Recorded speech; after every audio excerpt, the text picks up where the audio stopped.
새벽 2시. 현관문이 미세하게 흔들렸습니다. 초인종 소리는 울리지 않았는데 누군가 제 집 비밀번호를 누르고 있었던 겁니다. 저는 김은영, 38살 두 아이의 엄마입니다. 남편은 지방 출장을 자주 다녀서 아이들과 단둘이 집에 있는 날이 많아요. 그날도 마찬가지였죠. 침실에서 잠들어 있던 제가 깨어난 건 현관 쪽에서 들려오는 작은 소리 때문이었어요. 삐삐삐 하는 도어락 버튼 소리였죠. 처음엔 꿈인 줄 알았어요. 하지만 소리가 계속 들렸습니다. 누구지? 심장이 쿵쾅거리기 시작했어요. 아이들을 깨울까봐 숨을 죽이며 조심스럽게 침실 문을 열었습니다. 현관까지는 불과 몇 걸음. 그 짧은 거리가 그날은 무척 멀게 느껴졌어요. 도어락 화면을 들여다보니 빨간 불이 깜빡이고 있었어요. 비밀번호 오류라는 글자가 선명하게 떠 있었고요. 한 번, 두 번, 그리고 세 번째. 삐삐삐삐 마이너스. 비밀번호 오류 3회. 3분간 입력이 제한됩니다. 시스템 음성이 울렸어요. 그 순간 복도 쪽에서 발소리가 들렸습니다. 누군가 급하게 걸어가는 소리. 그리고 곧 고요해졌어요. 저는 도어락 화면만 멍하니 바라보고 있었습니다. 누가 우리 집 비밀번호를 알고 있다는 걸까요? 더 무서운 건 새벽 2시에 남의 집 문을 열려고 했다는 거예요. 그날부터 저는 현관문 앞에 발자국이 생길 때마다 심장이 멎는 기분이었습니다. 다음 날 아침 아이들을 학교에 보내고 나서야 어젯밤 일이 현실이었다는 걸 받아들일 수 있었어요. 현관문을 다시 한번 확인해 봤지만 특별히 이상한 점은 없었죠. 엄마가 너무 예민해진 건가? 혼잣말을 하며 베란다에서 빨래를 널고 있을 때였어요. 옆집에서 정겨운 목소리가 들렸습니다. 은영 씨, 안녕하세요. 박미화 아주머니였어요. 55살의 미혼 여성으로 우리 아파트에 이사 온 지 반년 정도 됐죠. 첫인상부터 참 친절한 분이었어요. 이사 온 첫날부터 김치며 반찬이며 계속 나눠주시고 아이들한테도 과자나 음료수를 자주 챙겨주시더라고요. 아, 안녕하세요. 저도 반갑게 인사했어요. 은영 씨, 어제 새벽에 택배가 잘못 왔더라고요. 은영 씨 댁으로 온 건데 배달 아저씨가 제 문 앞에 놔뒀네요. 대신 받아뒀어요. 미화 아주머니가 택배 상자 하나를 내밀었어요. 분명 제가 주문한 아이들 학용품이었죠. 아, 감사해요. 그런데 새벽에 택배가 와요? 요즘엔 새벽 배송도 있잖아요. 아마 새벽 2시쯤 왔을 거예요. 새벽 2시. 바로 그 시간이었어요. 제가 현관 앞에서 누군가의 발소리를 들었던 그 시간 말이에요. 미화 아주머니, 혹시 어제 새벽에 복도에서 이상한 소리 못 들으셨어요? 이상한 소리요? 아니요, 저는 잠이 깊어서 아무것도 못 들었어요. 왜요? 무슨 일 있었어요? 미화 아주머니는 걱정스러운 표정으로 물어봤어요. 그 따뜻한 시선을 받으니 제가 너무 예민하게 반응한 건 아닌가 싶었어요. 아니에요, 그냥. 잠꼬대 소리인 줄 알았는데 현관 쪽에서 들려서요. 아, 그럴 수 있죠. 아파트는 소리가 울리니까요. 너무 걱정하지 마세요. 제가 바로 옆에 살고 있으니까 무슨 일 있으면 언제든 말해요. 고마운 말이었어요. 하지만 왠지 모르게 가슴 한구석이 서늘했습니다. 며칠이 지나고 저는 서서히 그 일을 잊어가고 있었어요. 일상이라는 건 원래 그런 거니까요. 무서운 일도 시간이 지나면 희미해지죠. 그런데 그날 저녁 딸 지수가 뜬금없는 말을 했어요. 엄마, 어제 새벽에 우리 집에 이모가 다녀갔어. 이모? 무슨 이모? 옆집 이모. 문 앞에서 엄마 이름 부르는 소리 들었어. 은영아, 은영아 하면서. 순간 등골이 서늘해졌어요. 미화 아주머니가 새벽에 우리 집 앞에서 제 이름을 불렀다는 거예요? 지수야, 꿈꾼 거 아니야? 아니야, 진짜 들었어. 그래서 문구멍으로 봤는데 이모가 우리 집 문을 만지작거리고 있었어. 아이의 말이 사실이라면 미화 아주머니가 정말 새벽에 우리 집 도어락을 건드린 거였을까요? 엄마한테 왜 진작 말 안 했어? 이모가 비밀로 하래서. 엄마가 놀랄까 봐서라고 했어. 비밀로 하라고? 왜 비밀로 해야 하는 거죠? 그날 밤 저는 잠을 이룰 수가 없었어요. 혹시 정말 미화 아주머니가? 아니에요, 그럴 리 없어요. 그분은 그렇게 친절한 분인데. 다음 날 저는 아파트 관리실에 가서 CCTV를 확인해 달라고 했어요. 지난주 새벽 2시경 복도 영상 좀 볼 수 있을까요? 관리소장 아저씨가 화면을 확인해 주셨어요. 하지만 그 시간대에는 복도에 아무도 없었어요. 이상하네요. 분명히 CCTV 사각지대도 있고 화질이 좋지 않아서 놓칠 수도 있어요. 큰 문제는 없어 보이는데 혹시 뭔가 도난당한 게 있나요? 아니요, 그런 건 아니고. 돌아오는 길에 마음이 좀 놓였어요. CCTV에도 안 찍혔으니 제가 너무 예민했던 게 아닐까요? 하지만 집에 도착해서 거실 창문을 닫다가 이상한 걸 발견했어요. 창문 아래쪽에 작은 손자국이 있었던 거예요. 아이들 손보다 훨씬 컸고 어른 손자국이었어요.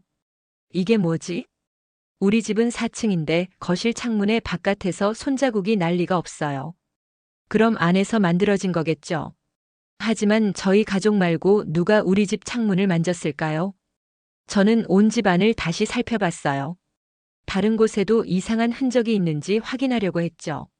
그런데 정말 신기한 게 부엌 찬장 손잡이에도 묘한 지문 자국이 있었어요.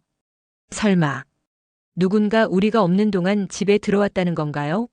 아니면 우리가 잠든 사이에? 그날 저녁 남편에게 전화를 걸었어요. 여보, 이상한 일이 계속 생겨. 뭔 일인데? 저는 지금까지 있었던 일들을 남편에게 자세히 얘기했어요.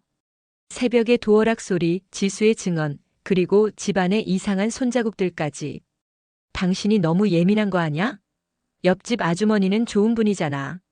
맨날 반찬도 갖다 주고. 하지만 지수가 직접 봤다고 했어. 아이들은 꿈과 현실을 헷갈리기도 하지. 너무 걱정하지 마. 내가 출장 끝나고 가서 확인해 볼게. 남편조차 제 말을 믿어주지 않았어요. 정말 제가 너무 예민한 걸까요? 하지만 저는 포기할 수 없었어요. 뭔가 잘못됐다는 직감이 계속 들었거든요. 그날 밤 저는 작은 실험을 해봤어요. 현관문에 얇은 종이 조각을 끼워둔 거죠.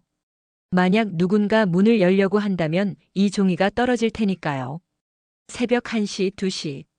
저는 잠들지 않고 기다렸어요. 그리고 정확히 2시 7분. 통 마이너스. 작은 소리와 함께 종이가 바닥에 떨어지는 소리가 들렸어요. 심장이 터질 것 같았지만 저는 조용히 현관으로 다가갔어요. 도어락 화면을 보니 또다시 비밀번호 오류 표시가 떠 있었어요. 누군가 정말 우리 집에 들어오려고 하고 있었던 거예요. 이번에는 증거를 남겨야 했어요. 저는 평소에 고양이를 키워서 팩캠을 설치해뒀거든요. 혹시 그 카메라에 뭔가 찍혔을까요? 다음 날 아침 팩캠 영상을 확인해 봤어요. 그리고 정말 놀라운 장면을 봤습니다. 새벽 2시경 현관 문틈 아래로 얇은 철사 같은 게 들어오더니 이리저리 움직이다가 사라지는 모습이 찍혀 있었어요. 누군가 문 안쪽에서 뭔가를 확인하려고 한 거였어요. 이건 정말 이제 확실했어요. 누군가 우리 집에 침입하려고 하고 있었던 거예요. 그런데 도대체 누가 왜? 그날 오후 지수가 학교에서 울면서 돌아왔어요. 엄마, 아이가 제 품에 안기더니 흐느끼기 시작했어요. 왜 그래? 무슨 일 있었어? 옆집 이모가 나보고 자기 집에 놀러 오라고 했어. 미화 아주머니가 지수에게 자기 집에 오라고 했다는 거예요? 그래서 뭐라고 했는데? 나는 엄마 허락받고 가야 한다고 했어. 그랬더니 이모가 비밀로 하래. 엄마한테 말하지 말래. 또 비밀이었어요. 왜 자꾸 비밀로 하라는 걸까요? 그리고 뭐라고 더 했어? 우리 집 비밀번호 알고 있다고 했어. 엄마가 맨날 혼자 있어서 심심할 텐데 자기가 가서 놀아주려고 했다고. 소름이 돋았어요. 미화 아주머니가 우리 집 비밀번호를 알고 있다고 했다는 거예요? 그리고 제가 혼자 있을 때 찾아오려고 했다고. 지수야, 절대로 이모 집에 가면 안 돼. 알겠지? 응, 무서워서 가기 싫어. 아이도 본능적으로 뭔가 이상함을 느끼고 있었어요. 저는 더 이상 참을 수 없었어요. 바로 경찰서에 신고했습니다. 저희 집에 누군가 침입하려고 해요. 아이까지 유인하려고 하고. 하지만 경찰의 반응은 시큰둥했어요. 구체적인 피해가 있나요? 도난당한 물건이라든지 아직 피해는 없지만 분명히 누군가 CCTV에도 찍히지 않았다고 하셨는데 증거가 부족해 보입니다. 더 구체적인 증거가 있으면 다시 연락 주세요. 경찰조차 제 말을 믿어주지 않았어요. 그 순간 깨달았습니다. 이제 저 혼자서라도 제 아이들을 지켜야 한다는 걸. 그날 밤 저는 잠들지 못하고 계속 생각했어요. 미화 아주머니의 그 친절한 미소 뒤에 뭔가 다른 의도가 숨어 있었던 걸까요? 처음 이사 왔을 때부터 지나치게 친절했던 것도 이상했어요. 매일같이 반찬을 갖다 주고 아이들에게 과자를 사주고. 보통 이웃 사이에서는 그 정도까지 하지 않잖아요. 그리고 우리 가족의 생활 패턴을 너무 잘 알고 있었어요. 남편이 언제 출장을 가는지, 아이들이 몇 시에 학교에서 돌아오는지. 설마 처음부터 계획이었던 건가? 하지만 뭘 노리고 그러는 걸까요? 돈? 아니면 정말 아이들을? 생각만 해도 온몸이 떨렸어요. 저는 결심했습니다. 직접 증거를 잡아내겠다고. 미화 아주머니가 정말 우리 집에 뭔가 나쁜 짓을 하려고 한다면 반드시 막아내겠다고. 내일부터는 더욱 철저하게 준비해야겠어요. 아이들을 지키기 위해서라면 뭐든지 해야죠. 창문 너머로 보이는 옆집 베란다에서는 여전히 불이 켜져 있었어요. 미화 아주머니도 잠들지 않고 뭔가를 하고 있는 걸까요? 그 순간 베란다에서 누군가의 그림자가 움직이는 게 보였어요. 그리고 그 그림자는 우리 집 쪽을 향해 서 있었습니다. 다음 날 아침 저는 완전히 새로운 계획을 세웠어요. 더 이상 누군가의 도움을 기다리지 않기로 했죠. 직접 증거를 잡아내겠다고 결심했습니다. 아이들을 학교에 보낸 후 저는 마트에 가서 몇 가지를 샀어요. 빈 택배 상자, 휴대폰용 보조 배터리, 그리고 작은 거울까지. 이번에는 절대 놓치지 않을 거야. 집에 돌아와서 작업을 시작했어요. 택배 상자 안쪽에 제 오래된 휴대폰을 넣고 녹화 버튼을 누른 채로 보조 배터리에 연결했어요. 그리고 상자 옆면에 작은 구멍을 뚫어서 카메라가 밖을 향하도록 했죠. 완벽한 숨겨진 카메라였어요. 저녁이 되자 저는 이 상자를 현관 앞에 놓았어요. 마치 택배 기사가 놓고 간 것처럼 보이도록 말이에요. 그리고 상자 겉면에는 김은영님 택배라고 적힌 스티커도 붙여뒀어요. 자, 이제 기다려보자. 그날 밤은 정말 길었어요. 저는 1시간마다 문구멍으로 상자가 있는지 확인했어요. 새벽 1시까지는 그대로 있었어요. 그런데 새벽 2시에 확인해보니 상자가 사라져 있었어요. 드디어. 심장이 두근거렸지만 이번에는 무서움보다 기대감이 더 컸어요. 드디어 증거를 잡을 수 있을 것 같았거든요. 다음 날 아침 현관 앞에 상자가 다시 놓여 있었어요. 겉보기에는 전혀 건드리지 않은 것처럼 보였지만 저는 알 수 있었어요. 상자의 위치가 살짝 달랐거든요. 떨리는 손으로 상자를 열어봤어요. 휴대폰은 그대로 있었고 배터리도 아직 남아 있었어요. 제발. 녹화된 영상을 확인하는 순간 저는 숨이 막혔어요. 영상 속에는 박미화 아주머니가 선명하게 나와 있었어요. 관리실 열쇠 꾸러미를 들고 우리 집 도어락 앞에 서서 뭔가를 만지작거리고 있었어요. 그런데 더 놀라운 건 미화 아주머니가 중간에 카메라를 눈치챘다는 거였어요. 상자 쪽을 힐끗 보더니 잠시 멈칫했어요. 그리고는 아무 일 없었다는 듯이 상자를 원래 자리에 다시 놓고 사라졌어요. 이 정도면 완벽한 증거야. 하지만 저는 더 큰 충격을 받을 준비가 되어 있지 않았어요. 그날 오후 저는 아파트 관리실에 이 영상을 가지고 갔어요. 관리소장님, 이것 좀 봐주세요. 관리소장 아저씨가 영상을 보더니 얼굴이 굳어졌어요. 이게 박미화 씨가? 네, 맞아요. 그런데 저 열쇠는 뭐죠? 이상하네요. 박미화 씨가 어떻게 관리실 열쇠를? 관리소장 아저씨가 급하게 열쇠 보관함을 확인해 봤어요. 그리고 더 놀라운 사실을 발견했죠. 출입카드 대장을 확인해 봐야겠네요. 컴퓨터로 출입 기록을 뒤져보니 박미화 이름으로 등록된 출입카드가 무려 6장이나 있었어요. 이게 말이 돼요? 한 사람이 왜 이렇게 많은 카드를? 게다가 이 기록들을 보면 여러 층을 오가면서 활동했네요. 103호, 205호, 309호, 507호. 미화 아주머니는 우리 집뿐만 아니라 아파트 여러 세대에 무단으로 드나들고 있었던 거예요. 관리소장 아저씨는 즉시 경찰에 신고했어요. 이번에는 명확한 증거가 있었으니까요. 이 정도면 충분한 증거입니다. 경찰이 도착해서 상황을 파악하고 곧바로 미화 아주머니 집으로 향했어요. 저도 따라갔죠. 문을 두드리자 미화 아주머니가 나왔어요. 여전히 그 친절한 미소를 짓고 있었어요. 어머, 은영 씨. 무슨 일이에요? 박미화 씨, 경찰입니다. 잠시 이야기 좀 하죠. 그 순간 미화 아주머니의 표정이 변했어요. 친절했던 미소가 사라지고 날카로운 눈빛이 드러났어요. 뭔 소리예요? 제가 뭘 잘못했다고. 일단 안으로 들어가서 확인해 봐야겠습니다. 경찰이 집안을 수색하기 시작했어요.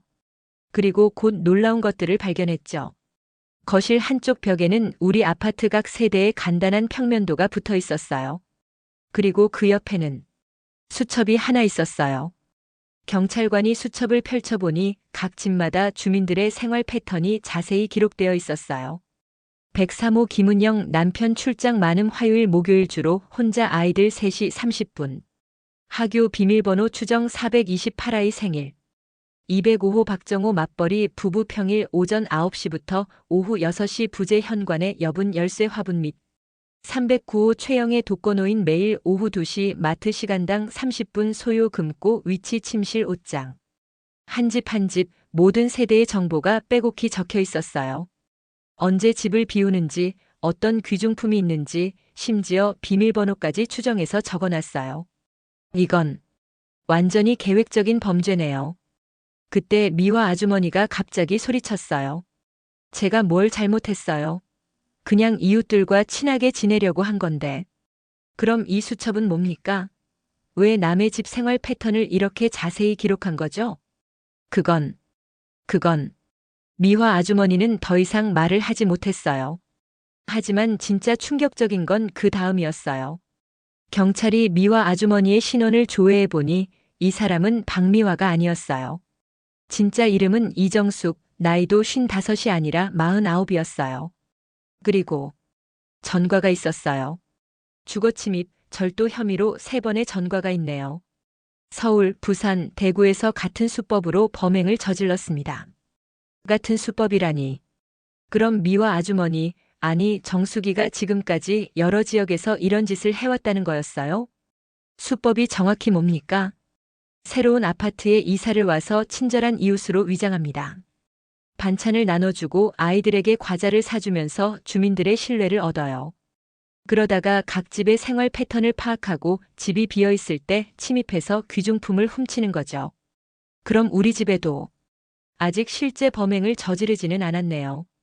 아마 준비 단계였을 겁니다. 정말 소름이 돋았어요. 만약 제가 눈치채지 못했다면 언젠가는 집에 돌아왔을 때 모든 게 사라져 있었을지도 몰라요.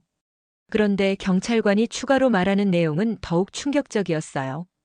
특히 이 용의자는 혼자 사는 여성이나 아이가 있는 집을 주로 노렸습니다. 상대적으로 경계심이 낮고 친절에 더 잘 속기 때문이에요. 그래서 저희 집을 노렸던 거구나. 남편이 출장 많이 다니고 제가 아이들과 자주 혼자 있다는 걸 알았던 거죠. 그런데 아이들한테 자기 집에 놀러 오라고 한 거는 뭐죠? 아마 집 구조를 더 자세히 파악하려고 했거나 아니면 아이들을 통해서 더 많은 정보를 얻으려고 했을 겁니다. 아이들은 순수해서 집안 사정을 쉽게 얘기하거든요. 정말 치밀하고 무서운 사람이었어요. 소식이 퍼지자 아파트 전체가 발칵 뒤집어졌어요. 진짜 미화 씨가 그런 사람이었어? 나도 반찬 많이 받아 먹었는데. 우리 집 비밀번호도 알고 있을까? 주민들은 모두 충격에 빠졌어요. 그렇게 친절하고 좋은 사람이라고 생각했던 이웃이 사실은 자신들을 노리고 있었다는 걸 알게 된 거니까요. 특히 103호 할머니는 정말 많이 놀라셨어요. 내가 맨날 몇 시에 나가고 들어오는지 다 알고 있더라고.